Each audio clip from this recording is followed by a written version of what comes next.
If you wanted to get a really good idea of what Foursquare is about, Seattle Foursquare has it all.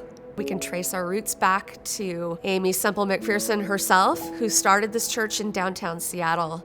There's been years where there's 500, 600 people on a weekend worshiping here. But in the middle of that was also, it like died twice. We were the 19th pastors. Now the McConnells are the 20th pastors. Anytime in 80 years history you have 20 pastors, it's not good. There were about 25 people when Kai first came. So during that time, we really got to talk about what was happening back when the church was more vital. When you think of the first meeting in 1936 that Amy did here, out of that came a Foursquare church that lived by those principles, but they had to have allies that were Presbyterians and Salvation Army, Baptists, and other Pentecostals. So to me, it just seems very normal and natural to be able to partner with those you can. You've got my property, you've got anything I have is yours, and any leaders that I have are yours, and we've lived that way. And we had one young council member, he's 27, on our council. He's raised as a missionary kid in Thailand. He said, why don't we ask that God would give us nations that we can partner with and bless? Within that month, the Indonesian fellowship walked in and said, could we use it on Friday nights? And so we found the Indonesians, we found the Fijians, found the Thai, and then the Mongolians. It was just like gift, gift, gift. If we want to be in a city and we want to reach our community, we need other denominations. We need to lock arms with our brothers and sisters. We started a gathering of North Seattle churches for prayer, and we've been able to connect with a whole host of churches from different backgrounds, different denominations, different movements, different streams of Christianity. This is not a Seattle Foursquare Church thing. This is a North Seattle churches thing. Things started with Pastor Kai and Martin. They gather and have a prayer meeting every month. And of course, for us, we connected to Seattle Foursquare, so we work together as a church, as a team. My wife and I, we came here with a heart to start a church to Thai people. And so we came with a student visa. I could not speak English, so I went to UW for ESL. In one of those meetings in North Seattle pastors, he stood up and he said, guys, this is my last time. I finished my PhD, my education visa's up. I'm going back to Thailand, I can't stay.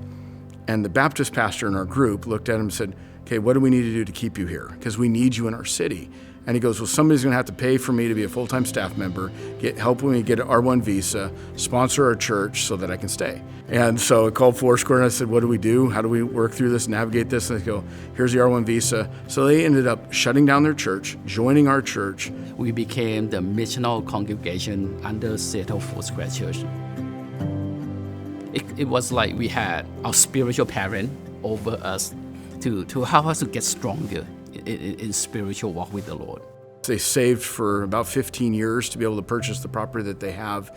They're rejoicing in being able to actually own land in our city in which they can now prosper where they've been planted. The church building here, I think, is 1 block away from Seattle Foursquare. If Kai didn't step in, then I don't know my future. With multicultural and multi-ethnic congregations, sometimes we don't know how to approach people. So we think we're giving them room and waiting for them when actually they want to help and they want an invitation. Yeah. We can make people feel left out Yeah. if we don't incorporate them into the core of who we are.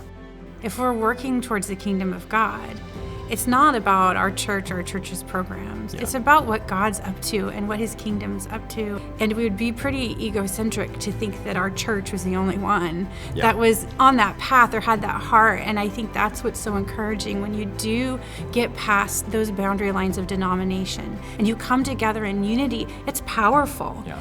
I think sometimes we think that big church may have more big influence. It's true in some way, but I think influence comes from God.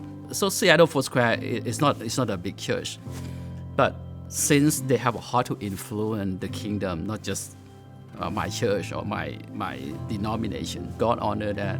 If you have the right heart, influence from God will go through you to people. So Seattle Foursquare been influencing the city, physically, emotionally, spiritually. I have experienced that firsthand myself, yeah.